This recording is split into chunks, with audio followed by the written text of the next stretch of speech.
சீமான் அந்த இதுல பேசி இருக்கிறாரு, நான் தான் திராவிடத்துக்கு முதல் எதிரி. டேய், உங்க பாட்டனே வந்தாண்டா, நீ என்ன இன்னைக்கு வந்த பையன்? சிவநாடர் RSS வழியாக ஒரு ஒப்பந்தம் வழியாக சீமானுக்கு பணம் வருகிறதுன்னு மருதுமுத்து எழுதியிருக்கார், நான் சொல்ல. இன்னைக்கு நாம் தமிழர்ல ஒண்ணு போட்டுக்கிறாங்க, பாரதியை போற்றுவோம், பாரதியை போற்றுவோம். சமத்துவ பாட்டன் பாரதி சாதி வெறியர் ஐயா பெரியார் ஈவேரா. அவரை போய் ஜாதி வெறியன்னு ஒருத்தன் சொல்றான்னா அவனை விட இழிப்பிறவி எவனும் இருக்க மாட்டான். அங்க போய் பெரியாரை எதற்காக திட்டி பேசுகிறது? இவ்வளவு மோசமான ஒரு வன்மம் பிடித்த ஒரு ஆள் சீமான். பாரத தேசம் யார் சொல்றது? RSS காரன் தான் சொல்றான், பிஜேபி தான் சொல்றாங்க. அது அன்னைக்கே சொன்னவர் பாரதியார். சமஸ்கிருதத்தை எளிதா படிக்கக்கூடிய நூல்கள் நிறைய வந்திருக்குன்னு எந்தெந்த பதிப்பகம் வெளியிட்டுக்கிறாங்கலாம் போட்டு ஒவ்வொரு தமிழனும் சமஸ்கிருதம் படிக்க வேண்டும், இந்தியாவுக்கு பொது மொழியா சமஸ்கிருதத்தை ஏற்றுக்கொள்ள வேண்டும் பாரதியார். அப்ப நாங்க குறை சொல்ல மாட்டோமா? ஏன்டா பாப்பாங்கிட்ட பொண்ணு கேட்கிற? போய் பரஜாதியில பண்ணு, சக்கிலி ஜாதியில பண்ணு. இதுதான் பாரதியாருடைய உண்மை குணம். அவர் இது சீக்கிரம் அழிச்சு போயிடும். திராவிட இயக்கம் பொய்யானது, உண்மை இல்லாத, அவ்வளவு எரிச்சல். 10,000 பேர் ரத்தத்துல கையெழுத்து போட கொடுங்க, சாக தயார்னு. நான் முதல் களபலியாக ஆகிறேன், நான் முதல்ல சாகுறேன். அப்படி சொன்ன பெரியாரை தமிழ் தேச துரோகி என்று கூறுகிறவன் 1ஆம் நம்பர் அயோக்கியன், பக்கா ஏமாற்று. சீமானுடைய தேசம் என்பது, தமிழ் தேசம் என்பது போலியானது, பொய்யானது, இந்துத்துவக்கு ஆதரவானது. நான் பேச வேண்டிய செய்திகளை என்னுடைய நூலில் எழுதியிருக்கிறேன், திராவிட இயக்க பார்வையில் பாரதியார்னு. அதுல இருந்து தான் கரிகாலன் பெரும்பாலான செய்திகளை எடுத்து பேசினார். நான் தான் சொன்னேன், நீங்க பேசிடுங்க எல்லாரும், நீங்க எதனா விட்டுட்டு இருந்தா அதை மட்டும் நான் பேசுறேன் அப்படின்னு நான் முதல்ல அவர்கிட்ட சொல்லிட்டேன். அதனால இப்ப இந்த சீமான் RSS உடைய மேடையில போய் பேசியதை எனக்கு அதிர்ச்சியோ ஆவேசமோ கோபமோ எதுவுமே இல்லை. ஏன்னா அவர் யார் என்பதை அவரே வெளிப்படுத்தி கொண்டார். நம்ம இவ்வளவு நாள் சொல்லிக்கின்னு இருந்தோம், சீமான் RSS பினாமி என்று சொல்லி கொண்டு இருந்தோம். அது ஆமா அப்படின்னு இப்ப அவரே சொல்றாரு. அது வெட்ட வெளிச்சத்துக்கு வந்து விட்டது. இன்றைக்கு பேராசிரியர் மருதமுத்து அவர்கள், அவர் மிக பெரும் பேராசிரியர், மிகப்பெரிய மார்க்சிய அறிஞர். தியாகுக்கு அவர் தான் மார்க்சியத்துக்கு ஆசிரியர். கேசவனுக்கு அவர் தான் மார்க்சியத்தை சொல்லிக் கொடுத்தவர். பல மாலே தோழர்களுக்கு மூலவர் மார்க்சியத்தை கற்பித்தவர் மருதமுத்து பேராசிரியர் அவர்கள். 3 நாளா சீமானை பத்தி முகநூல்ல எழுதி கொண்டிருக்கிறார். அவர் சொல்லியிருக்கிறார், TCS சிவநாடார் இந்தியாவில் 3வது பெரிய பணக்காரன். சீமான் இலங்கை தமிழர்கிட்ட திரள் நிதின்னு கேட்டு அப்பெல்லாம் அவங்க அனுப்புற பணத்துல வாழ்க்கையை நடத்தி கொண்டிருந்தார். சீமான் போலி, இவர் ஒன்றும் விடுதலை வாங்கி தர முடியாதுன்னு நினைச்சு அவங்க எல்லாம் பணம் கொடுக்கறத நிறுத்திட்டாங்க. அதனால சிவநாடர் RSS வழியாக ஒரு ஒப்பந்தம் வழியாக சீமானுக்கு பணம் வருகிறதுன்னு மருதுமுத்து எழுதியிருக்கார், நான் சொல்ல. முகநூல்ல அதை தியாகு ஷேர் பண்ணியிருக்கிறார், அந்த முகநூல் பதிவை. ஏன்னா தியாகுக்கு ஆசிரியர் அவர் தான்.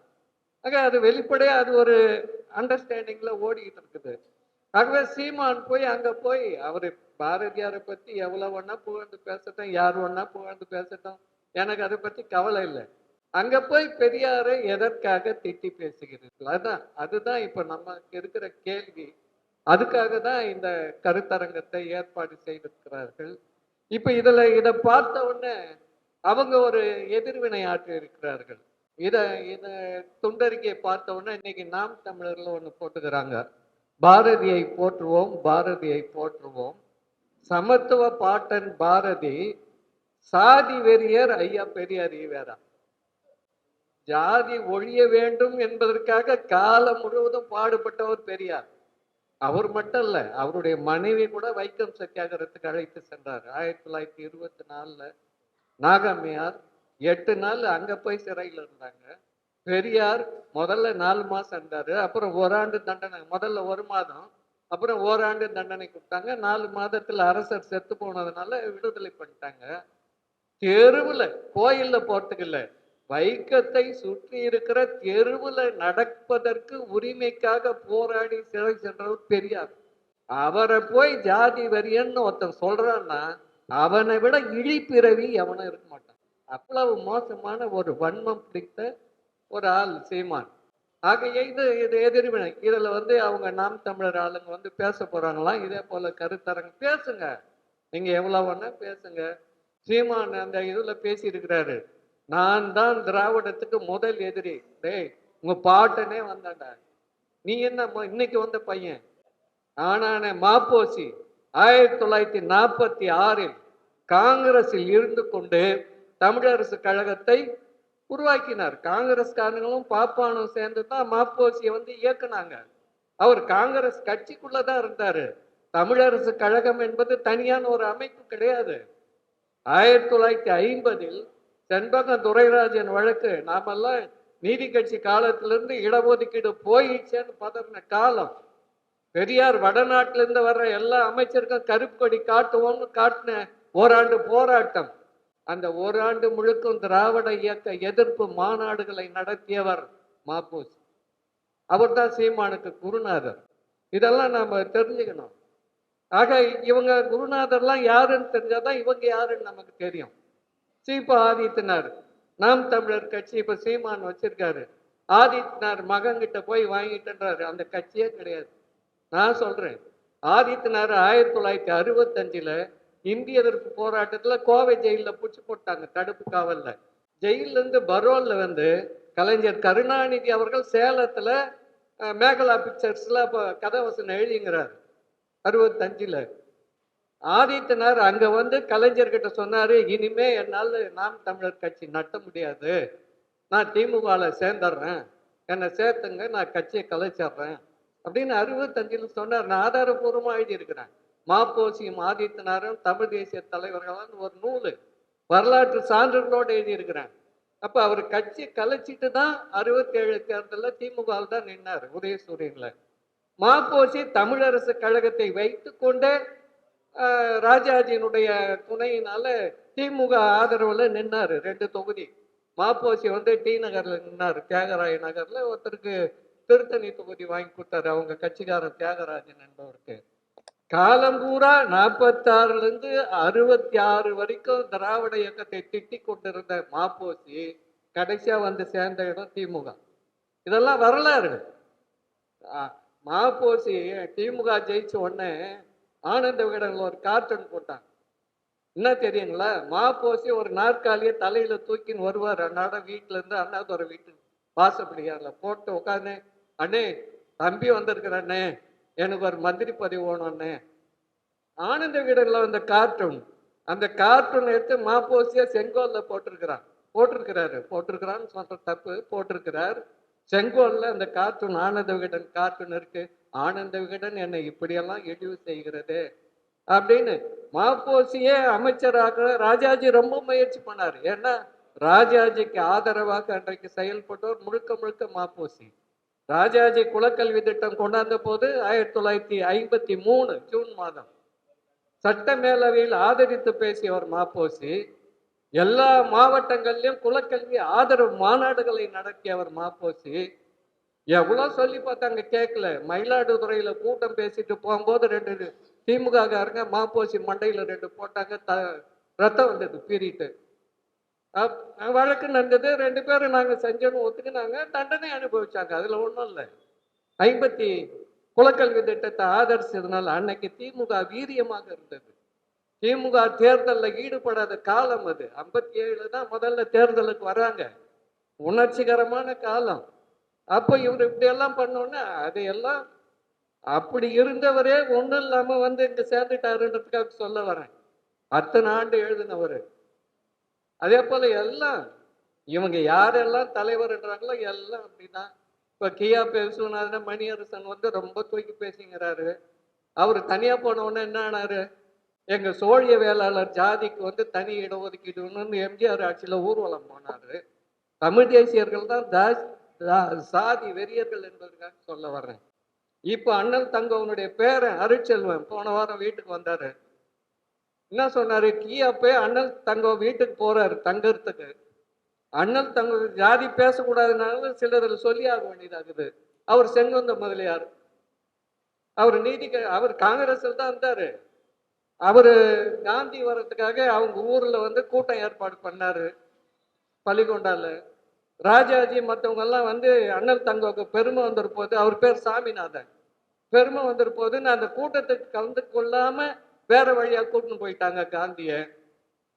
பந்தல் போட்டு ஜனங்களெல்லாம் கூட்ட வச்சு அவருக்கு ஏமாற்றம். அன்னைக்கோட காங்கிரஸ் நீதி கட்சிக்கு வந்தவர் தான் அண்ணல் தங்கம். அவர் வீட்டுக்கு கியா விஸ்வநாதன் போயிருக்காரு ஒரு முறை. போனவர் ஒரு ஸ்டவ் எடுத்துன்னு போய் சின்ன ஸ்டவ் பையில வச்சுன்னு, நான் சமைச்சதை தான் நான் சாப்பிடுவேன், உங்க வீட்டுல சாப்பிட மாட்டேன் சொல்லியிருக்காரு. இன்னைக்கும் இப்போ அருட்செல்வம் இருக்காரு, நீங்க இப்ப கூட கேட்கலாம். வாலிப பெரியார் ஏவிபி ஆசை தம்பி நூலை எழுதியிருக்காரு. என்கிட்ட அந்த நூல் கொண்டாந்து கொடுத்துட்டு தான் இதெல்லாம் பேசிட்டு போனாரு 1/2 மணி நேரம். பல செய்திகள் இருக்கு. முத்தையா முதலியார் இடஒதுக்கீடுக்கு நம்ம எவ்வளவு பாராட்டுறோம். ஆனை முத்தையா சொல்லியிருக்காரு, டெல்லிக்கு போனா 2 பாப்பானை கூடவே கூட்டின்னு போப்பாரு, சமையல்கார பாப்பானை சமைச்சு போட. முத்தையா முதலியார் அப்படி வரலாறு நமக்கு அப்படி இருக்கு. இப்ப திலகரை ஜெயிலுக்கு அனுப்புறாங்க, பர்மாக்கு நாடு கடத்துறாங்க. தனஞ்சய் கீர் எழுதியிருக்கார் திலகருடைய வாழ்க்கை வரலாற்றை. என்ன சொல்றாரு? நான் பாப்பா சமைச்சு போட்டாதான் சாப்பிடுவேன். நான் கப்பல் ஏறதுக்கு முன்னாடி ஒரு பார்ப்பன கைதி என் கூட ஏற்றி அனுப்பிச்சாதான் கப்பல் ஏறுவேன். ஏற்றி அனுப்பிச்சாங்களே, ஏற்றி அனுப்புனாங்க. தனஞ்சய்கர் அம்பேத்கருக்கு வரலாறு எழுதிய தனஞ்சய்கர் திலகருக்கும் எழுதியிருக்காரு, வீர சாவர்கருக்கும் எழுதியிருக்காரு, சாகு சத்திரபதிக்கு எழுதியிருக்காரு, புலேக்கு எழுதியிருக்காரு, காந்திக்கு எழுதியிருக்காரு. இவ்வளவு வரலாறு ஆதாரபூர்வமா எழுதியிருப்பாரு. எல்லாத்துக்கும் பக்கத்துக்கு பக்கம் எவிடன்ஸ் இருக்கும் தனஞ்சய்கர் நூல்ல. அப்புறமா திலகர் செத்து போறாரு 1920. தனஞ்சய்கர் நூல்ல வருது. காந்தி வராரு, ஒரு பெரிய தலைவர் செத்து போறாரு பூனால. சரின்னு போய் பார்த்துட்டு பாடை தூக்க போறாரு காந்தி. அங்கிருந்த பூனா பார்ப்பனர்கள் வந்து காந்தியை பிடிச்சி தள்ளுறாங்க. டே நீ வைசியான், பார்ப்பனருடைய பாடையை தொடக்கூடாது, உனக்கு உரிமை இல்லை. நான் சொல்ல தனஞ்சய்க்கு இப்ப சாதி ஆதிக்கம் எப்படி இருந்தது? ஏன் காந்தி தமிழ்நாட்டுக்கு வந்தப்பெல்லாம், காந்தி மிகப்பெரிய தலைவர், பெரியார் சுயமரியாதை இயக்கம் தொடங்குவதற்கு முன்னால வரைக்கும் 1925 வரைக்கும் காந்தி தமிழ்நாட்டுக்கு வந்தார். மயிலாப்பூர்ல சீனிவாச ஐயங்கார் வீட்டு தெரு திண்ணையில தான் உட்கார வச்சாங்க, வீட்டுக்குள்ளே விடல. காந்திக்கே தான் நிலைமை. இது எப்படி தெரிஞ்சது வெளியேன்றீங்களா? தமிழ்நாட்டில் காந்தி என்ற ஒரு நூலை மதுரை காந்தி நினைவு நிதி வெளியிட்டது. காந்தி என்னைக்கெல்லாம் தமிழ்நாட்டுக்கு வந்தாரு, என்னென்ன நடந்தது, யார் யார் பேசினாங்க. அப்ப 27ல காந்தி தஞ்சாவூருக்கு வராரு. அப்ப நம்ம ஏடி பன்னீர்செல்வம், இந்த கரண்டை தமிழ் சங்கத்தை தொடங்கினார அவங்க எல்லாரும் போய் ஒரு 4 பேர் நீதி கட்சிக்காரங்க காந்தி கிட்ட போய், தமிழ்நாட்டுல பார்ப்பனர் அல்லாதார் பிரச்சனை இருக்குது, நீங்க தீர்த்து வைங்க அப்படின்னு காந்தி கிட்ட கேட்குறாங்க. அந்த நூல்ல இருக்கு, 1000 பக்கம் அந்த நூல். இப்போ மறுபதிப்பு வர்த்தமானன் பதிப்பகம் போட்டிருக்காங்க 40 வருஷத்துக்கு பிறகு. நான் பழைய புத்தகம் வச்சிருக்கேன், பழைய புத்தக கடையில வாங்கினேன், அதில் இருக்கு.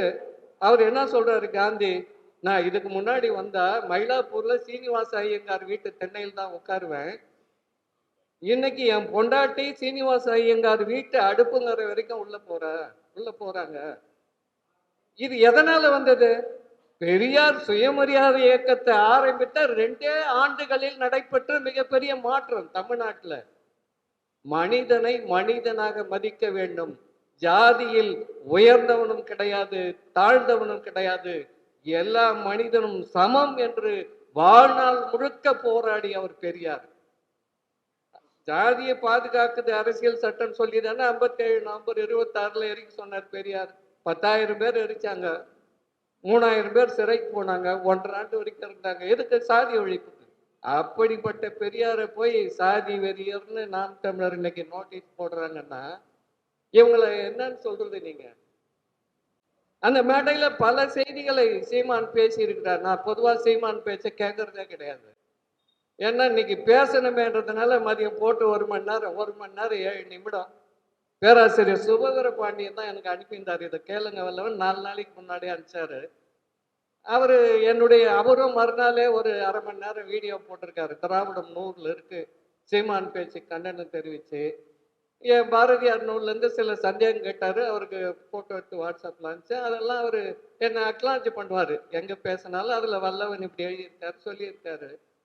இப்ப அதுல கேட்டதுல என்னன்னா, இவரு இஷ்டத்துக்கும் பேச, பாரதியாரை பத்தி நீ எவ்வளவுனா பேசிக்க, பெரியாரை பத்தி தமிழை சனியன்னாரு. நான் சொல்றேன், தமிழை நியூசன்ஸ்னு சொல்லி ஈவிக சம்பத் எழுதின அவருடைய தமிழ் செய்தி ஏட்டுக்கு பொங்கல் விழா கட்டுரை கேட்டாங்க. தமிழ் நியூசன்ஸ் எழுதினாரு. அருக்கும் எல்லாம் இதை தான் கோட் பண்ணும். தலைப்பு மட்டும் பார்க்காதீங்க, எல்லாத்தையும் முடிச்சுட்டு கடைசியா எழுதுவாரு, நான் இப்படியெல்லாம் திட்டுவதால் எந்த புலவனுக்காவது கோபம் வந்து நல்ல தமிழில் நல்ல அறிவியல் நூலை வெளியிட்டால் என்னுடைய சொந்த செலவில் வெளியிடுகிறேன், நானே தலையில் தூக்கி சுமந்து விற்கிறேன், அவருக்கு பாராட்டு கூட்டமும் நடத்துகிறேன். அதான் பெரியார். பெரியாரை பொறுத்த வரைக்கும் அன்றைக்கு ஆங்கிலேயர் ஆட்சியில ஆங்கிலம் படிச்சா நம்ம பசங்க வேலைக்கு போனோம், பாப்பான்லாம் ஆங்கிலம் படிச்சுட்டு தானே வேலைக்கு போனோம், நம்ம வேலைக்கு போகணும் அப்படின்றதுனால அவர் ஆங்கிலத்தை இது பண்ணாரு. கடைசி 1970 டிசம்பர் 30 தலையங்க எழுதினார் விடுதலையில. கலைஞர் வந்து பட்டப்படிப்புல தமிழ் வழி கல்வி கொண்டாந்தாரு. ஒரு மாசம் மாணவர்கள் ஸ்ட்ரைக் பண்ணாங்க, தமிழ் வழி கல்வி கூடாதுன்னு. பெரியார் அப்பதான் விடுதலை எழுதினார். நான் இவ்வளவு நாளா வந்து ஆங்கிலம் வேண்டும்னு சொன்னதுக்கு என்ன காரணம், நம்ம பசங்க மேல வரணும். இப்ப கலைஞர் தமிழ் வழியில் படித்தால் வேலைக்கு உத்தரவாதம் என்று உத்தரவாதம் அளித்திருக்கிறார். ஆகவே மாணவர்களே தமிழ் வழி படிங்க, நீங்க கல்லூரிக்கு போங்க, வேலை நிறுத்தம் வேணான்னு எழுதினவர் பெரியார். 1970 டிசம்பர் 31 விடுதலை 8 இன்னைக்கும் நீங்க பார்க்கலாம். இப்ப பெரியார் தமிழ் வழி கல்வியை தமிழை வளப்படுத்தணும்னு நினைச்சாரு, தமிழை அறிவியல் மொழியாக்கணும்னு நினைச்சாரு. இவங்க வந்து இஷ்டத்துக்கு பெரியாரை பத்தி பேசிட்டு இருக்கிறாங்க. இப்ப பாரதியாரை பத்தியும் சில செய்திகளை, இப்ப எனக்கு என்ன சிக்கல்னா ஒண்ணும் இல்லை, அதாவது பாரதி பற்றாளர்களை விட இந்த மார்க்சியம் பேசுறவங்க தான் இந்த 2-3 நாள் அந்த துண்டறிக்கை பார்த்தோன்னா ரொம்ப குதிக்கிறாங்க, ரொம்ப சொல்றாங்க. அதுவும் மாலை அமைப்பினர், அப்புறம் சிபிஎம், சிபிஐ எல்லாருமே. நான் இந்த நூலை, நான் இந்த கட்டுரையை வந்து 1996-97 சிந்தனையாளர் 10 மாதம் எழுதினேன். அப்போ என்கிட்ட பணம் இல்லை. 2005 நூலா போட்டேன். பொற்கோ அவங்க தான் அணிந்துரை எழுத சொல்லி கேட்டேன். அணிந்துரை நல்லா எழுதி கொடுத்தாரு.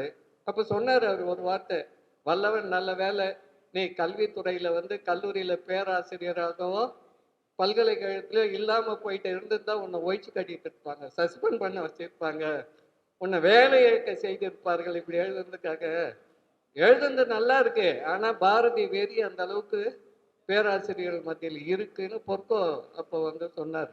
எழுதிட்டேன். மேட்டூர் ராசகுமார் அவர் வந்து வானமாமலையினுடைய எல்லா நூல்களையும் கொண்டு வந்தவர். மக்கள் அச்சகன் வச்சு இங்கதான் ஊனிசெலி தெருவில் இருந்தார், திருவல்லிக்கேணில.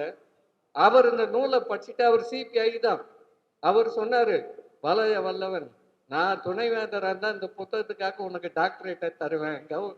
நான் டாக்டரேட்டுக்கெல்லாம் ஆசைப்பட்டு எல்லாம் எழுதல, சிபிஐல இருந்தவரே சொன்னாருன்றதுக்காக சொல்ல வரேன். இப்பவும் மேட்டூர் ராஜகுமார் இருக்காரு, நட்போடு இருக்காரு, அடிக்கடி பேசுறோம்.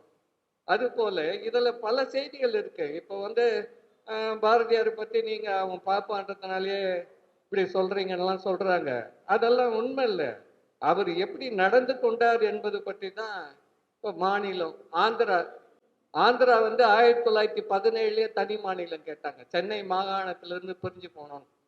பாரதியார் அதுக்கு என்ன எழுதி இருக்கிறாரு, அதெல்லாம் பெரிய தேவையில்லை, காஷ்மீர் முதல் கன்னியாகுமரி இருக்கிறவங்க எல்லாம் நாம எல்லாம் ஒரே இந்துக்கள் தான் அப்படின்னு எழுதியிருக்காரு. இந்த புத்தகத்துல அதெல்லாம் கோட் பண்ணியிருக்காரு. நான் இந்த புத்தகத்துல என் சொந்த கருத்து எதையுமே எழுதலை.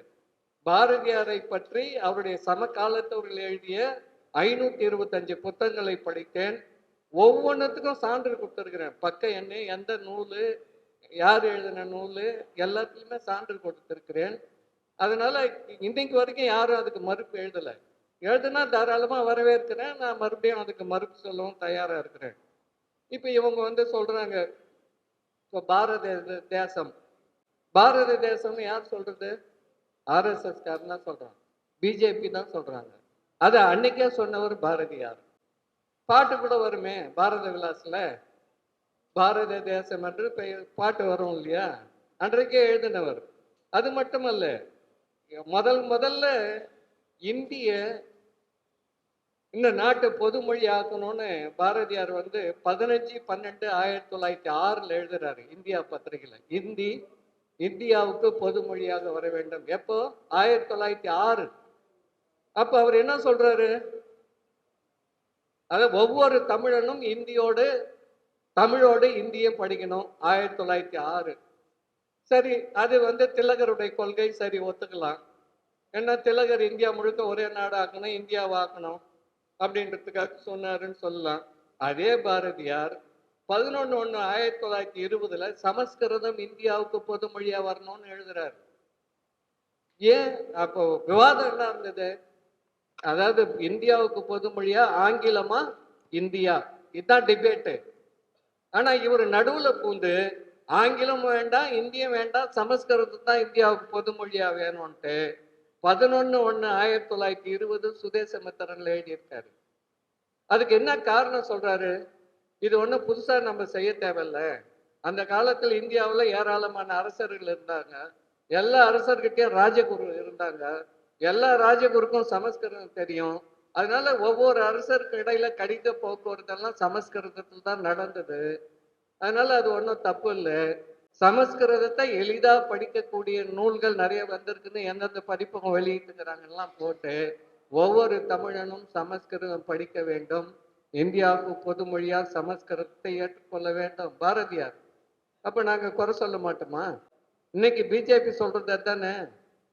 அப்புறம் பசுவதையை பத்தி எழுதியிருக்கிறாரு.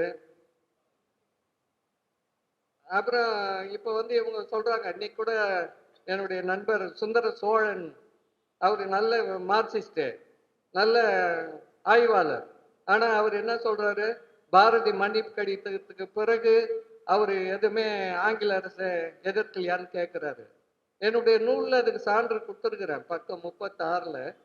அதாவது கோ கேசவன் தான் இதை எழுதியிருக்காரு. அவருடைய மேற்கோள் தான். ஏன்னா அவருடைய பிஹெச்டி பாரதியார் பத்தி, அதையும் நீங்க தெரிஞ்சுக்கணும். கோ கேசவனுடைய முனைவர் பட்ட ஆய்வேடு பாரதியாரை பத்தி. அதுல ஜெயில இருந்து விடுவிக்கிறதுக்காக அவர்கிட்ட 3 நிபந்தனைகளை நீதிபதி விதிக்கிறார். ஒன்று, நெல்லை மாவட்டத்தில் பாரதி விரும்பும் 2 ஊர்களில் எதிலாவது ஒன்றில் மட்டுமே வாழ்க்கை நடத்த வேண்டும். இரண்டாவது, பாரதியின் படைப்புகள், பேச்சுகள் ஆகியவற்றை முன்கூட்டியே குற்ற புலனாய்வு துறைக்கு அனுப்பி அவற்றை தணிக்கை செய்த பின்னரே வெளியிட வேண்டும். 2வது நிபந்தனை. மூன்றாவது, அரசியல் நடவடிக்கைகள் அனைத்திலிருந்தும் பாரதி நீங்கிவிட வேண்டும். இந்த 3 நிபந்தனை ஏத்துக்கன்னு தான் எழுத்துப்பூர்வமா ஒத்துக்கொண்ட பிறகுதான் அவர் நீதிபதி 14/12/1918 விடுதலை செய்கிறார். இது இருக்கு. சரி, இதுக்கு ஒரு இன்னொரு அதேபடி நடந்து கொண்டாரா எழுதி கொடுத்தபடினா அதுக்கும் சாட்சி இருக்கு. நெல்லையப்பருக்கு ஒரு கடிதம் எழுதுறாரு பாரதி. அதுக்கப்புறம் பாஞ்சாலி சபதம் 2 பாகங்களையும் ஒன்றாக சேர்த்து அச்சடிப்பதற்குரிய ஏற்பாடு எதுவரை நடந்திருக்கிறது என்ற விஷயம் தெரியவில்லை. இனிமேல் சிறிது காலம் வரை நான் பிரசுரம் செய்யும் புஸ்தகங்களை போலீஸ் டெப்டி இன்ஸ்பெக்டர் ஜெனரலிடம் காட்டி அவருடைய அனுமதியை பெற்றுக்கொண்ட பிறகு பிரசுரம் செய்வதாக ராஜாங்கத்தாருக்கு நான் ஒப்பந்தம் எழுதி கொடுத்திருக்கிறேன்.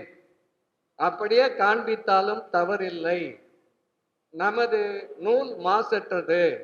டெப்டி இன்ஸ்பெக்டர் ஜெனரல் மிஸ்டர் ஆனிங்டன் எனக்கு மிகவும் அன்புள்ள சிநேகிதர், தங்கமான மனுஷன். யாரு? வெள்ளைக்காரனுடைய போலீஸ் அதிகாரி, தங்கமான மனுஷன். ஆதலால் அவசியமான ஆட்சேபங்களை கற்பித்து நமது காரியத்தை தடை செய்பவர் அல்ல. நீயே மேற்படி நூலை அவரிடம் காட்டி அனுமதி பெற்று அச்சடித்து வெளியிடுமாறு கேட்டுக்கொள்ளுகிறேன். பாரதியார் நெல்லையப்ப பிள்ளைக்கு அவர் எழுதிய கடிதம் இது. அப்ப மன்னிப்பு கடிதம் எழுதி கொடுத்ததுக்கு தகுந்தபடி பாரதியார் நடந்து கொண்டார் அப்படின்றதுதான். 1916க்கு பிறகு பாரதியார் ஒரு நாளும் ஆங்கிலேயர் வெளியேற வேண்டிய அவசியம் இல்லை அப்படின்னு எழுதியிருக்காரு. நான் இதுல அதாவது இந்த தலைப்புங்களை மட்டும் சொல்லிடுறேன். பாரதியின் உயிர் மூச்சு தமிழா ஆரியமா. 2வது தலைப்பு பாரதியின் ஏகாதிபத்திய எதிர்ப்பின் தன்மை என்ன, பாரதியின் பார்ப்பன இன உணர்வு, பாரதியின் பார்வையில் திராவிடர் இயக்கம், பாரதி விரும்பிய பெண் விடுதலை எத்தகையது, பொது உடைமை பற்றி பாரதி, மதங்கள் பற்றி பாரதியின் பார்வை, RSS தோற்றத்துக்கு அடித்தளம் அமைத்த பாரதி, கடைசி ஆய்வாளர்கள் காட்டும் பாரதி. இப்படிதான் தலைப்பு கொடுத்து அதனுடைய தொடர்போடு செய்திகளை மட்டும் நான் எடுத்து போட்டிருக்கிறேன். அதுல பல செய்திகள் இருக்கு. இப்ப RSS காரர் சொல்ற கிறிஸ்டியன் மிஷினரி பள்ளிகள்ல நம்ம பிள்ளைங்களை சேர்க்கக்கூடாது, மத மாற்றம் செய்திருவாங்கன்னு சொல்றாங்க. அத பாரதியார் அப்பவே எழுதியிருக்கிறாரு. சமஸ்கிருதம் தேவ பாஷைன்னு எழுதியிருக்கிறாரு. இந்த நூல்ல இருக்கு. சமஸ்கிருதம் தேவ பாஷைன்னு எழுதியிருக்காரு. பல செய்திகள் ஆர்எஸ்எஸ் காரன் சொல்ற இஸ்ல கிறிஸ்தவர்களும் முஸ்லிம்களும் தேச விரோதிகள்னு எழுதியிருக்கிறாரு. அப்புறம் திப்பு சுல்தான் வந்து மத மாற்றம், பார்ப்பனர்கள் வந்து மத மாற்றம் செய்தாரு, பசுவதை செய்யக்கூடாதுன்னு பக்கம் 90ல கொடுத்துருக்கிறேன். பாரதியார் எழுதியிருக்கிறாரு. உடன்கட்டை ஏறுதலை 2010லயே ஆதர் செய்தார். தொடக்கத்துல அவர் வந்து அஹ், ஒரு மாதர் இதழ்ல வேலை செய்யறாரு. அப்போ வந்து தீவிரமா பெண் விடுதலை பத்தி 1904, 5 வரைக்கும் எழுதுறாரு. அப்போ வந்து உடன்கட்டை ஏறுதலை கண்டிக்கிறாரு. கண்டித்தவர் பின்னாடி 2010ல பாண்டிச்சேரிக்கு போன பிறகு அங்க அரவிந்தர், வாவேஸ் ஐயர் இவங்களோட சேர்ந்து அப்படியே அடிப்படையா மாறிடுறாரு. அவங்க வந்து உடன்கட்டை ஏறுற பெண்கள் வந்து கணவனோட மேல் லோகத்துல போய் இருப்பாங்க, இவங்க தான் உத்தமிகள் அப்படின்னு எழுதியிருக்காரு. அதுக்கு சான்று கொடுத்துருக்கிறேன். பாரதியார் எழுதுனதுக்கான சான்று கொடுத்துருக்கிறேன்.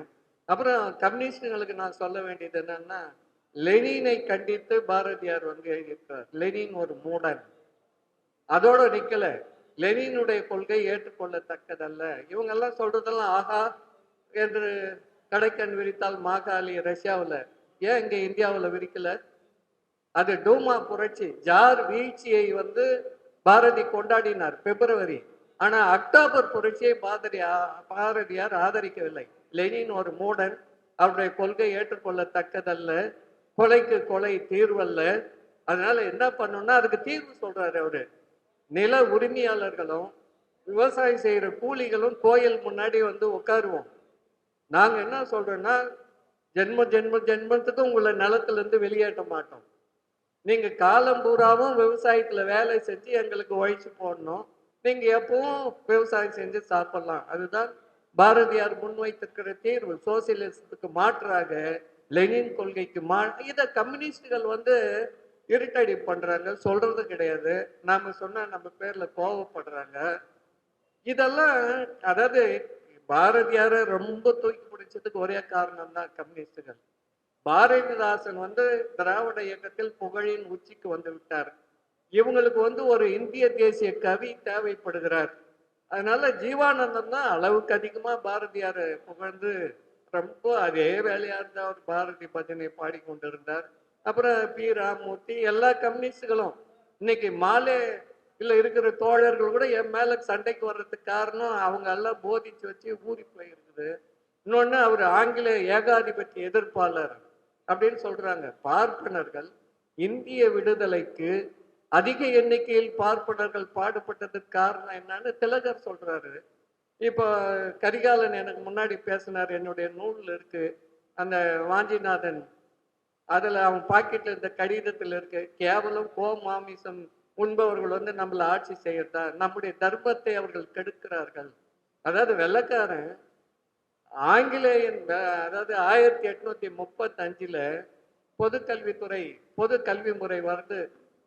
அது வந்த பிறகுதான் இங்க அறிவியல் கல்வியே வச்சு, பௌதிகம், வேதியியல், கணக்கு. அதுக்கு முன்னாடி வரைக்கும் வேத கல்வி தான். இந்துக்களுக்கு இந்து கல்வி, இஸ்லாமியர்களுக்கு இஸ்லாமிய கல்வி. மெக்காலே கல்வி திட்டம் வர்றதுக்கு முன்னாடி மத கல்வி மட்டும்தான் இந்த நாட்டில் இருந்தது. மெக்காலே கல்வி வந்த பிறகுதான் அனைவருக்குமான பொது கல்வி இங்க வந்தது. அப்புறம் அம்பட்டம் பிள்ளை தானாகவே நன்றாக சிறைக்க கற்றுக்கொள்ளுகிறது. இதெல்லாம் யார் தத்துவம்? அப்புறம் ஆரிய நாகரிகம் முந்தியது. தமிழை பத்தி ரொம்ப பிரமாதமா அந்த 2 பாட்டு வந்து எல்லாரும் சீமான் கூட அதை நல்லா பாடினாரு. அதை பத்தி ஒண்ணு சொல்லிடுறேன். 15ஆம் பக்கத்துல இருக்கு இந்த நூல். அது ரெண்டும் மதுரை தமிழ்ச்சங்கம் நடத்திய, ஒண்ணு வந்து மொழியை பற்றி, ஒண்ணு வந்து நாட்டை பற்றி பாட வேண்டும் என்று கேட்டிருந்தார்கள். அதனால வந்து யாமறிந்த மொழிகளிலே தமிழ் மொழி போல் இனிதாவது என்றும் காணோன்னு முதல் பாட்டு. ரெண்டாவது அந்த இதை பத்தி, நாட்டை பற்றி, அப்பதான் செந்தமிழ் நாடு நம் போதினிலே. அதுக்கு 2வது பரிசு கிடைச்சதா அதுக்கு சான்று கொடுத்துருக்காங்க. அதை பத்தி பாரதிதாசன் சொல்றாரு, தமிழ்நாட்டை பற்றி தமிழ் பாக்கள் தந்தால் அமைவான பாட்டு கழிப்போம் பரிசென்று சான்ற மதுரை தமிழ் சங்கத்தார் உரைத்தார். தேன்போர் கவியொன்று செப்புக நீர் என்று பல நண்பர் வந்து பாரதியாரை நலமாக கேட்டார். அப்பதான் செந்தமிழ்நாடு எனும் போதினிலே இன்பத்தேன் வந்து பாயுது காதினிலே என்ற பாட்டை அப்படியே எழுதி முடித்தார்னு பாரதிதாசன் வந்து எழுதியிருக்காரு. சரி, அதுக்கு அடுத்து இது ரெண்டும் பாட்டு போட்டிக்கு இவருடைய சொந்த கருத்து என்ன? அது இப்ப நமக்கு முதன்மையா இருக்குது. அது இது எல்லாத்துக்குமே நான் ஆண்டு போட்டிருக்கிறேன், எந்தெந்த ஆண்டு. இதுக்கு அடுத்த ஆண்டே அந்த பாட்டு. அதுல என்ன வருது? ஆதிசிவன் பெற்று விட்டான் என்னை, ஆரிய மைந்தன் அகத்தியன் என்றோர் வேதியன் கண்டு நிறைமேவும் இலக்கணம் செய்து கொடுத்தான். ஆதிசிவன் பெற்றுட்டானா தமிழ. அப்புறம் அகத்தியன் என்னும் ஆரிய மைந்தன் அகத்தியன் என்றோர் வேதியன் கண்டு மகிழ்ந்து நிறைமேவும் இலக்கணம் செய்து கொடுத்தான். 3 குல தமிழ் மன்னர் என்னை மூண்ட நல் அன்போடு நித்தம் வளர்த்தார். ஆன்ற மொழிகளிலுள்ளே உயர் ஆரியத்திற்கு நிகரென வாழ்ந்தேன். அப்போ ஆரியம் உயர்ந்த மொழி, தமிழ் அதுக்கு இடையான மொழி. இன்னொன்னு, தமிழுக்கு அகத்தியம்தான் இலக்கணம் செய்து கொடுத்தாருன்ற ஒரு அம்பக்கு. அதை பத்தி அகத்தியர் ஒரு கட்டுக்கதைன்னு நமச்சிவாய முதலியார் வந்து 1930லயே பேசினாரு. அகத்தியர் ஒரு புழுகுன்னு சென்னை பல்கலைக்கழக பேராசிரியர் சிவராஜ 1920 எழுதியிருக்கிறார், சிவராஜ பண்டிதர். இப்படி ஏராளமான நூல்கள் இருக்கின்றன. இது வந்து வேணும்னே, அதாவது பார்ப்பனர் இல்லைன்னா தமிழே இல்லை, நாங்க தான் தமிழுக்கு எல்லாமே செஞ்சோம் அப்படின்றதுக்காக இதுதான் பாரதியின் உண்மை உருவம். இது இவருடைய சொந்த, அது ரெண்டும் பரிசு போட்டிக்கு எழுதுனது. இது வந்து இவருடைய சொந்த மனநிலையிலிருந்து எழுதுனது. அதை தான் நாம வந்து சொல்றோம். புராயச்சித்தம்னு ஒரு கதை எழுதினாரு. என்னன்னா, ஒரு பாப்பான் கிறிஸ்தவ மதத்துக்கு போயிடுறான். அந்த கதையை சொல்லிடுறான். ஒரு பாப்பான் கிறிஸ்தவ மதத்துக்கு போயிடுறான். அவன் வந்து மீண்டும் தாய் மதத்துக்கு வரான். இப்ப வந்து ஆரிய சமாஜம் பண்றாங்கல்ல, அவன் தாய் மதத்துக்கு வரான். கிறிஸ்துவ மதத்துக்கு போன பாப்பான். அதுக்காக அந்த காலத்திலே 50,000 ரூபாய் செலவு பண்றான். பாரதியார் எழுதின அந்த காலத்துல தாய் மதத்துக்கு வர்றதுக்கு பிராயச்சித்தம் அந்த கதைக்கு பேரு. ஆஹா, பிராமண பதவி எவ்வளோ மேலோட்டாது, அதுக்கு 50,000 ரூபாய் தாராளமா செலவு பண்ணலாம். இதுதான் பாரதியார். அப்புறம் அந்த அவரு கடையத்துல இருக்கும்போது அவருக்கு நாராயண பிள்ளைன்னு ஒரு நண்பர். அவர் ரொம்ப வசதியானவர். அவருடைய பையனுக்கு வந்து பாரதியாருடைய பொண்ணை கல்யாணம் பண்ண சொல்லி கேட்கிறார். 2 பேரும் பாரதியார் வீட்டு திண்ணை மேல உட்காந்துங்கிறாங்க. அப்போ அப்போ கேட்கும் போது இதுல என்ன ஒரு செய்தின்னா, அந்த ஊரு கோயில் ஐயருடைய பொண்டாட்டியே இந்த நாராயண பிள்ளை கீப்பா வச்சுங்கிறாரு. கீப் பண்றதுக்கு மன்னிக்கும், வைப்பாட்டியா வச்சுங்கிறாரு. அந்த கோயில் இப்போ இந்த இவன் கேட்கறான்ல நாராயண பிள்ளை, அந்த நேரம் பார்த்து அந்த கோயில் ஐயர் அந்த தெருவுக்கா போறான். இவர் எகிரி குதிச்சு ஓடி போய் ஒரு அரைஞ்சு, டேய் உன்னை போல மானங்கிட்ட இருக்கிறதா இவன் என்ன பொண்ணு கேட்கறான் அப்படின்னு சொல்லி அடிச்சாரு. இதுக்கான சான்று கொடுத்துருக்கிறேன் நானு. அப்புறம் அது மட்டும் இல்ல, நாராயண பிள்ளை கிட்ட அவர் சொல்றாரு, கலப்பு மனத்தை மனப்பூர்வமாக ஆதரிக்கும் எண்ணம் உங்களுக்கு இருக்குமே, ஆனால் நீங்கள் முதலில் உங்கள் மகனுக்கு ஒரு பறை அல்லது சக்கிலிய பெண்ணை தேடி திருமணம் செய்விக்க வேண்டியது. அதன் பிறகு பாப்பா திருமணத்தை பற்றி பார்த்து கொள்ளலாம். நீ கலப்பு திருமணம்னா அங்க போய் ஏன்டா பாப்பாங்கிட்ட பொண்ணு கேட்கிற, போய் பரஜாதியில பண்ணு, சக்கிலி ஜாதியில பண்ணு. இதுதான் பாரதியாருடைய உண்மை குணம். அதை வந்து நம்ம வெளிப்படுத்தணுன்றதுக்காக தான் இதெல்லாம் சொல்லியிருக்கிறேன். அப்புறம் இந்த சாவித்திரி சீதை, இப்போ முதல்ல கற்பு நிலை என்று சொல்ல வந்தால் இரு கட்சிக்கும் அதை பொதுவில் வைப்போம்னு கும்மி பாட்டில் எழுதின பாரதியார் பின்னாடி மாறிடுறாரு. சாவித்திரி சீதை சகுந்தலை முதலிய பெண்களின் சரிதைகளை கேட்கும் போது இத்தகையோர்களுக்கு இம்மாதிரி மனப்போக்கு எவ்விதம் ஏற்பட்டது என்று நினைத்து மிகுந்த ஆச்சரியம் உண்டாகிறது. இம்மாதிரியான கற்புடை இத்தேசத்தை பெண்களுக்கு என்றும் ஒரு சிறந்த புவனமாக விளங்கி நின்றமை நமது நாட்டிற்கே ஒரு பெருமையாகும். யாரு? சாவித்திரி. சீதையை ராமனை என்ன பண்ணான்னு உங்களுக்கு தெரியும். ராம எப்படியெல்லாம் கும்பிட. சகுந்தலை, இதெல்லாமே சகுந்தலை என்ன பண்ண, குஷ்டரோகியான தன்னுடைய கணவனை தாசி வீட்டுக்கு வந்து கூடையில வச்சு சுமந்துக்கிட்டு போறான். அவங்க எல்லாம் ரொம்ப பெருமைக்குரிய பெண்டேர். இதுதான் பாரதியாருடைய இறுதி காலம். அவருடைய எல்லாமே அவருடைய தொடக்க காலத்து மட்டுமே சொல்றாங்களே தவிர கர்மயோகி நான் முன்னையே சொன்னேன், உடன்கட்டை ஏறுதல். நமது பூர்வ கால ஸ்திரீகளில் பிராணநாதர்களை பிரிந்திருக்க மனமில்லாமல் உடன்கட்டை ஏறிய ஸ்திரீகள்னா பெண்கள் உத்தமிகள் ஆவார்கள் அப்படின்னு சொல்லி, இனி எதிர்காலத்தில் தர்மத்தின் பொருட்டாகவே வாழ்ந்து அதற்காகவே மடிந்து இதன் மூலமாக தமது நாயகருடைய ஆத்மாவுடன் லயப்பட்டு நிற்கும் ஸ்ரீகளே மகா ஸ்ரீகள் ஆவார். யாரு? உடன்கட்டை ஏறி கணவனோட சிறையில போய் எரிஞ்சு தீயா போறவ அவனுடைய கணவனுடைய ஆத்மாவோடு போய் லயப்பட்டு போறாள்லாம். அவங்கதான் உயர்ந்த பெண்களா. இது பாரதியார் பின்னாடி காலத்துல இது எல்லாத்துக்குமே நான் ஆண்டு கொடுத்துருக்கிறேன். எந்த தேதி, எந்த புத்தகம், எந்த ஆண்டு. RSS ஆரம்பிக்கல, 1925 தான் ஆரம்பிக்கிறாங்க. இவர் 21 செத்து போறாரு. ஆனாலும் திப்பு சுல்தான் காலத்தில் முகமதிய சேனாதிபதி ஒருவன் சிறிய படையுடன் பாலக்காட்டு கோட்டையின் முன்னே சில பிராமணர்களை மேல் அங்கவஸ்திரத்தை உரித்து நிற்கும்படி செய்வித்து பிராமணர்களை அவமானப்படுத்திய கோரத்தை சகிக்க மாட்டாமல் யாதொரு சண்டையுமின்றி தம்பிரான் இனத்தார் கோட்டையை விட்டு வெளியே போய்விட்டார்கள். அதோட நிறுத்தல அவரு. திப்பு சுல்தான் கோழிக்கோட்டில் இந்துக்களை அடக்க ஆரம்பம் செய்த பொழுது 200 பிராமணர்களை பிடித்து முஸ்லிம்களாக மாற்றி கோமாமிசம் புசிக்க செய்தான். பாப்பானுங்களை முஸ்லிமா மாத்தி 200 பேரு பசுக்கறியை புசிக்க செய்தான்னு பாரதியார் இருக்கு. இதெல்லாம் உண்மை கிடையாது. அது திப்பு சுல்தானை பற்றி பல நூல்கள் இருக்கிறது. சிருங்கேரி மடத்துக்கு மராட்டியர்கள் பொள்ளாச்சின்னு போயிடுறானுங்க. அதெல்லாம் திப்பு சுல்தான் தான் அந்த படத்தை கொடுக்குறான்.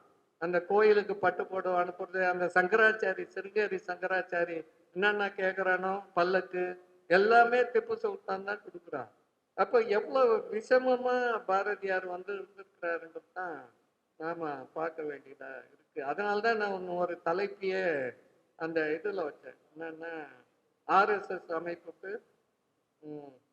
85 அதுல எல்லாத்தையும் சுருக்கமா சொல்லி இருக்கிறேன். நான் அன்னைக்கு RSS காரன் என்னென்ன சொல்றானோ அதெல்லாம் அதான் 20 கோடி இந்துக்களையும் ஒரே குடும்பம் போல செய்து விட வேண்டும் என்பது என்னுடைய ஆசை. இந்த ஆசையினாலே ஒருவன் கை கொள்ளப்பட்டால் அவன் ராஜாங்கம் முதலிய சகல காரியங்களை காட்டிலும் இதனை மேலாக கருதுவான் என்பது என்னுடைய நம்பிக்கை. எல்லா தர்மங்களை காட்டிலும் வேதத்தை நிலைநிறுத்தும் தர்மம் சிறந்தது என்று நான் நினைக்கிறேன். இந்துக்களை திரட்டி ஒற்றை கருவியாக செய்து விட வேண்டும்.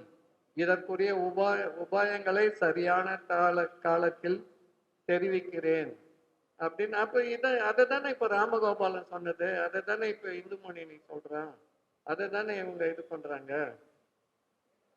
வேதம், உபநிஷத்துக்கள், புராணங்கள் இவற்றை இக்காலத்தில் வழங்கும் தேச பாஷைகளில் தெளிவாக மொழிபெயர்க்க வேண்டும். வடமொழி வேதத்தை நம்ம படிக்கிறதுக்கு. அதே போல நிறைய வேத ரிஷிகளின் பாடல்கள் ரிக்வேதத்திலிருந்து 100 பாட்டை தமிழாக்கம் பண்ணி பாரதியார் வெளியிட்டிருக்காரு. ரிக்வேத ரிஷிகளின் பாடல்கள்னு. அது மட்டுமல்ல, முக்கியமானது ஒண்ணு என்னன்னா பகவத்கீதைக்கு உரை எழுதியிருக்காரு பாரதியார். அதுல ரொம்ப முக்கியமா சொல்ல வேண்டியது ஒண்ணுதான். என்னன்னா, அதாவது இந்த நாட்டுல யாகம் நடந்து வந்தது. அந்த யாகத்தை அழிப்பதற்காக புத்தர் புத்த மதத்தை தோற்றுவித்தார். அவர் யாகத்துக்கு எதிராக இருந்தாரு. ஏன்னா அவன் பசுமாட்டை எல்லாம் பிடிச்சி நெருப்புல போட்டு சாப்பிட்டான். ரிக்வேதத்திலே இருக்கு அதுக்கான சான்றுகள். எல்லா விலங்குகளையும் போட்டு சாப்பிட்டான். அப்ப அந்த யாகத்தை அழிப்பதற்காக புத்தர் தோன்றினார். இந்த புத்த மதத்தை அழிப்பதற்காக தான் முக்கியம். இந்த புத்த மதத்தை அழிப்பதற்காக ஆதி சங்கரனாக சிவபெருமானே அவதாரம் எடுத்து வந்தார். ஆதி சங்கரன் காலடியில பிறந்த பாப்பான்னு எல்லாருக்கும் தெரியும். கேரளாவில் அவன் இந்தியா முழுக்க நடந்து போய் பௌத்த மதங்களெல்லாம் நாசம் பண்ணி எல்லா மதத்தையும் நாசம் பண்ணி இந்து மதத்தை நிறுவனான். 4 சங்கர மடங்களை உருவாக்கினான். அவனு சிவபெருமானுடைய அவதாரமாக சிவபெருமானே அவதாரம் எடுத்து ஆதி சங்கரனா வந்தார் அப்படின்னு எழுதுறதெல்லாம் எந்த அளவுக்கு அவருடைய மண்டையில் இந்த RSS இது இருந்திருக்கிறது என்பதுதான் அதுல நாம சொல்ல வேண்டியதா இருக்குது. இப்படி பல செய்தி சொல்லிக்கினே போலாம், நிறைய இருக்கு. அதே போல திராவிட இயக்கத்தை முதல்ல ஒழிப்பேன்னு சொன்னவர் பாரதியார். 1917 பார்ப்பனர் பார்ப்பனர் அல்லாதார் கட்சி என்பது உண்மை இல்லாதது, பொய்யானது, விரைவில் அது அழிந்து மடியும்னு எழுதினார். 16ல நான் இதுல கொடுத்துருக்கிறேன் அந்த பாரதியாருடைய எழுத்த. ஆனா இன்றைக்கு திராவிட இயக்கம் தென்னாட்டுல மட்டும் இல்ல, அது வடநாட்டுக்கும் இன்னைக்கு ஏன் லண்டன் ஆக்ஸ்போர்டு பல்கலைக்கழகத்துல பெரியார் படம், இன்னைக்கு கேம்பிரிட்ஜ் யூனிவர்சிட்டியில வெங்கடாசலபதி, பெங்களூர் கார்த்திகேயன் எழுதிய நூல் வெளியிட்டு இருக்கிறாங்க பெரியாரை பத்தி ஆங்கிலத்துல, கேம்பிரிட்ஜ் யூனிவர்சிட்டி. இந்தியா முழுவதும் இன்றைக்கு உலகம் முழுவதும் பெரியார் பாரதியார் கனவு பலிக்கல. அவர் இதை சீக்கிரம் அழிச்சு போயிடும், திராவிட இயக்கம் பொய்யானது, உண்மை இல்லாத, அவ்வளவு எரிச்சல்.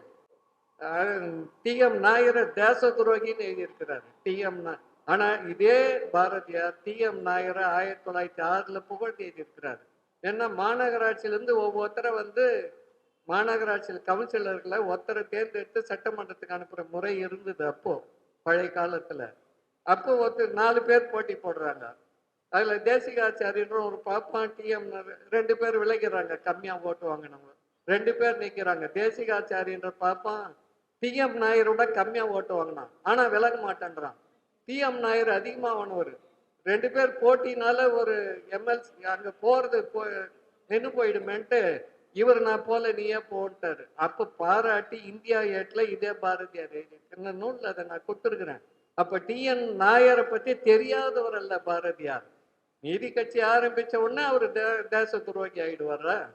ஆக அவருக்கு எவ்வளவு அந்த நிறைய இந்த நாள் வரணும், மீண்டும் வரணும், அதெல்லாம் திருப்பி திருப்பி அவர் எழுதியிருக்கிறாரு. மீண்டும் அந்த பழைய முறை. அப்புறம் ஒண்ணு சொல்லி முடிச்சணும்னு நினைக்கிறேன். பாரதியாரை பற்றி ஒரு பொய் நிறைய கட்டமைக்கிறாங்க.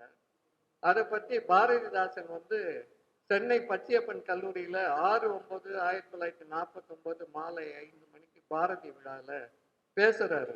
ஏன்னா அவரு சாப்பாட்டுக்கு எல்லாம் ரொம்ப கஷ்டப்பட்டாரு, அதான சொல்றாங்க. அதை பத்தி இவர் எழுதுறாரு. பலர் பாரதியார் மிகவும் அவஸ்தைப்பட்டார் என்றெல்லாம் கூறுகிறார்கள், வருத்தப்படுகிறார்கள். பெரிய பிரச்சாரம் வேறு நடக்கிறது. நான் சொல்கிறேன், பாரதியார் கொஞ்சம் கூட கஷ்டப்படவில்லை. அவர் புதுவையில் 13 வருடங்கள் இருந்தார். அவரோடு நானும் கூடவே இருந்தேன். தெரியாதவர்கள் கூறும் சங்கதிதான் அது. அவர் கஷ்டப்படவில்லை. அவர் சுருட்டு பிடிக்கும் பழக்கம் உடையவர். பாண்டிச்சேரியில் சுருட்டிய சுருட்டு இங்கு போல விற்க மாட்டார்கள். சுருட்டு பார்த்திருப்பீங்க. புகையில வாங்கி அதை சுருட்டாக சுருட்டி தான் பிடிக்க வேண்டும். இப்படி சுருட்டு பிடிக்க பாரதியாருக்கு தெரியாது. ஆனால் அவர் அந்த சுருட்டை பிடிக்கணுன்றதுக்காக அவருக்கு முன்னாடி ஒருத்தர் அதை தினமும் சுருட்டி கொடுப்பாரு புகையில. அந்த அளவுக்கு அவருக்கு சலுகை இருந்தது. அது மட்டுமா, இது முக்கியம். அவர் ஈஸ்வரன் கோயில் தெருவில் குடியிருந்தார். அப்போது அவர் மகளுக்கு காய்ச்சல் வந்தது. டாக்டர் அம்பு பார்த்தார். விஷ காய்ச்சல் என்று கூறினார். அவர்கள் வீட்டில் ஒரு கேணி இருந்தது. கேணின்னா கிணறு. அதில் சூரிய ஒளி படவில்லை. சூரிய ஒளி படலன்னா கிருமிகள் நிறைய வரும் அந்த தண்ணியில என்றார். வேறு வீடு வேண்டும், என்ன செய்வது என்று என்ன நடந்தது என்று நினைக்கிறீர்கள்? சுமார் 1.5 மணி நேரத்துக்குள்ளாகவே, ஒரு நாள் கூட கிடையாது, சுமார் 1.5 மணி நேரத்திற்குள்ளாகவே அவர் வீட்டிற்கு எதிர்த்த வீட்டில் குடியிருந்தவர்களை காலி செய்துவிட்டு பாரதியார் குடும்பத்தோடு குடியேறினார். எப்படி முடிந்தது? அது யார் வீடு தெரியுமா? அது பெத்தாஜி செட்டியார் வீடு. அவருக்கு பாரதியார் அளித்த பெயர் விளக்கெண்ணெய் செட்டியார். அவர் அந்த அளவுக்கு கிண்டல் பண்ணுவார் பாரதியார். அவருடைய வீடு. நானும் அந்த வீட்டுல யார் குடியிருந்தாங்க தெரியுமா? சிஐடி. பாரதியார ஃபாலோ பண்றதுக்காக சிஐடி எதிர் வீட்டிலேயே கொட்டணும். அந்த சிஐடியை காலி பண்ணிட்டு பாரதியார் அந்த வீட்டுல நாங்க குடி வச்சோம், காலி செய்து குடியேற்றினோம். யார்? நானும் என் போன்ற தோழர்களும். எப்படி எங்களுக்கு இந்த எண்ணம் எல்லாம்? பாரதி வருத்தப்படக்கூடாது, அவர் மகளுக்கு காய்ச்சல் நீங்க வேண்டும், கேணி நல்ல வீடு மாற வேண்டும். உடனே சென்றோம், காலி செய்ய சொன்னோம். பயந்தே காலி செய்தனர். இவங்க ஒரு காலி கலாட்டா பண்ற ஆளுங்க. அதனால சிஐடி பயந்துன்னு காலி பண்ணி போயிட்டான். இப்படியும் இருக்குமா, நடக்குமா என்று திகைக்கலாம். நம்ப வேண்டிய செய்தி. ஏன் நான் சொல்லுகிறேன் என்பதால், அவர் சாப்பாட்டிற்கோ குடும்ப சௌகரியத்துக்கோ ஒன்றும் குறைவில்லை. கஷ்டமும் இல்லை. கஷ்டப்பட்டார் என்று சொல்லுவது வெறும் பொய்.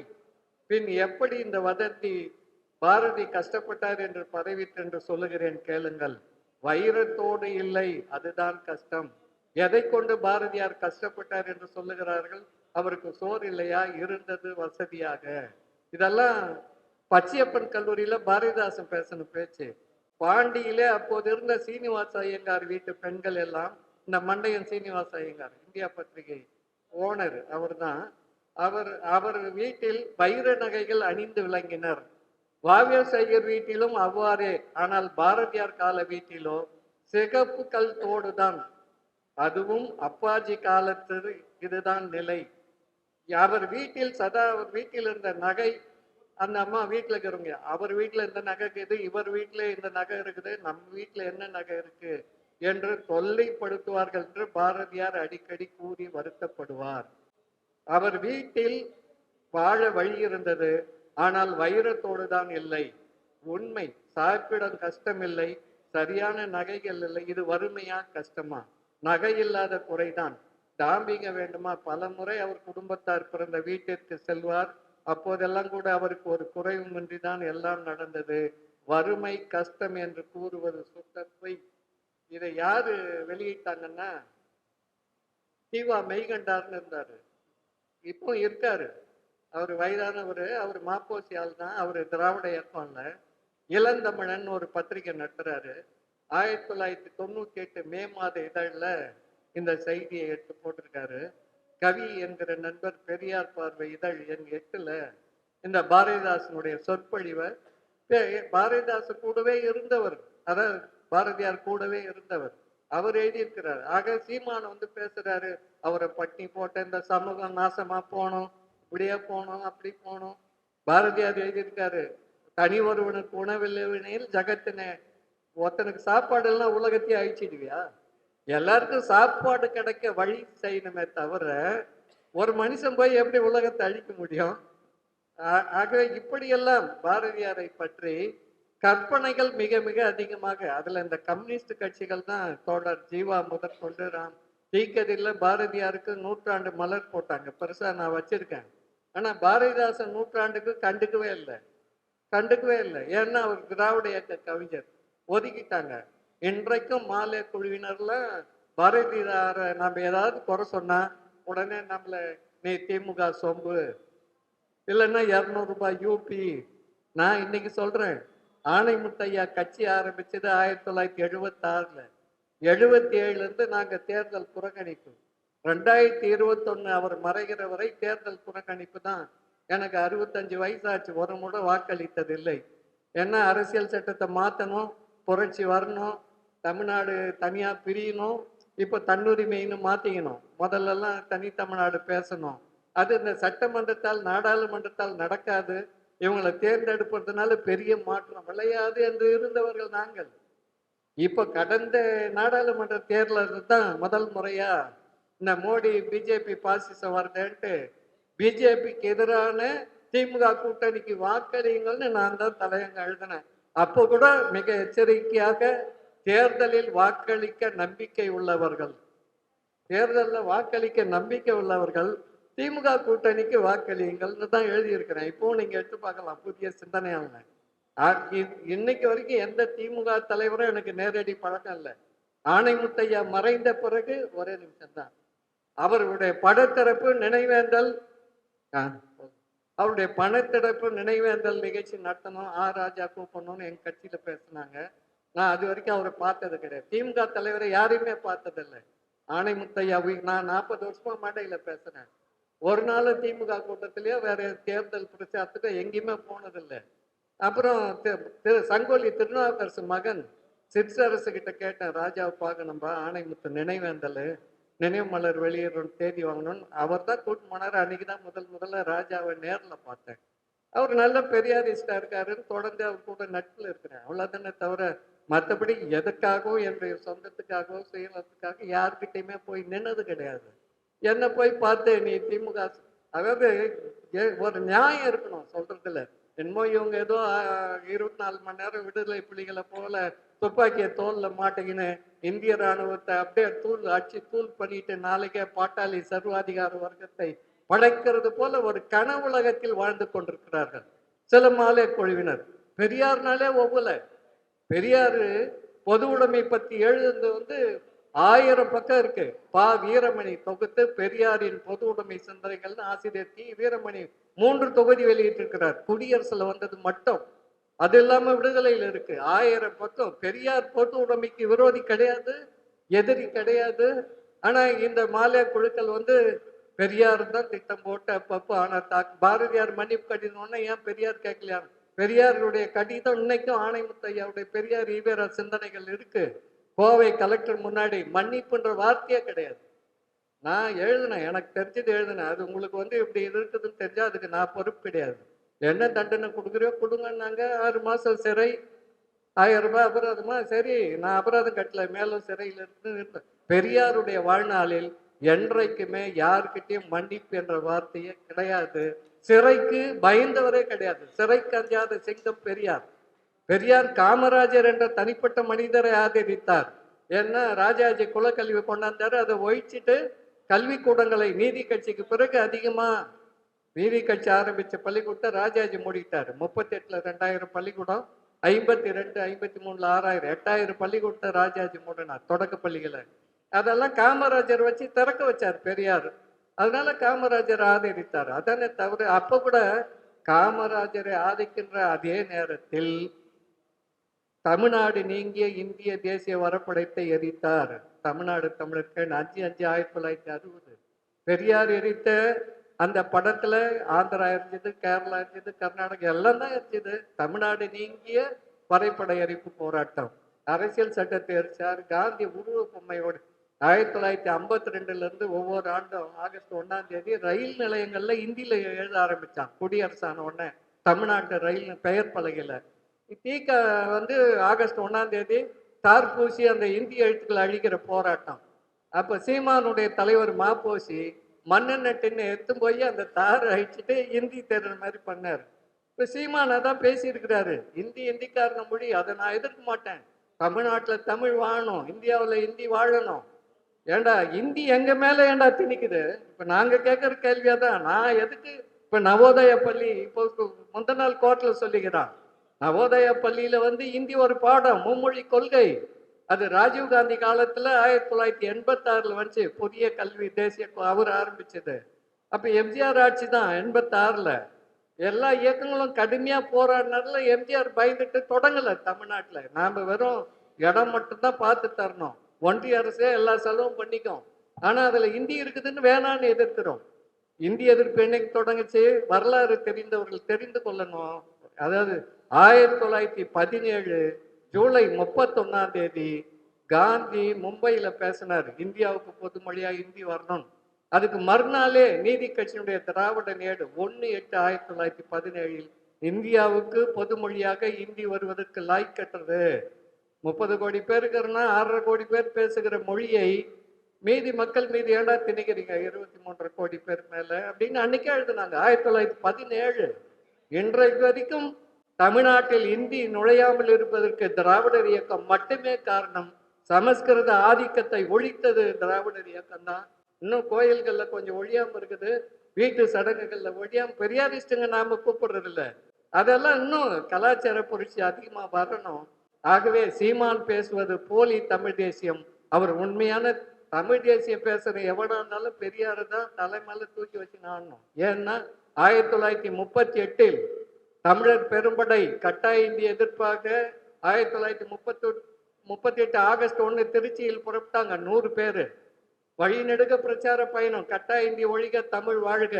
9/11/1938 கடற்கரையில் மாபெரும் பொதுக்கூட்டம் 50,000 பேரு.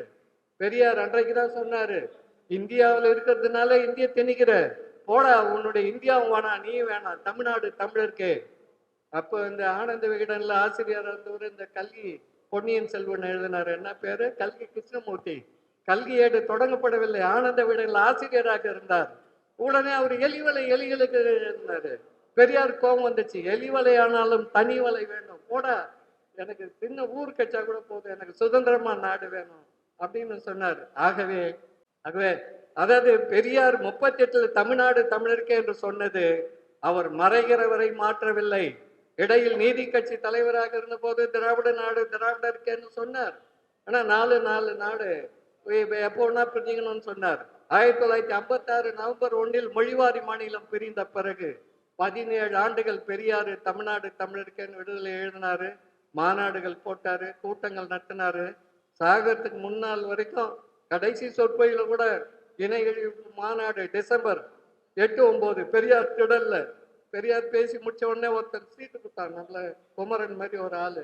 எப்பப்பா தமிழ்நாடு தமிழருக்கேன்னு சொல்லிக்கினே இருக்கிறீங்களே, என்னைக்கு தான் போராட்டம் அறிவிப்பீங்கன்னு.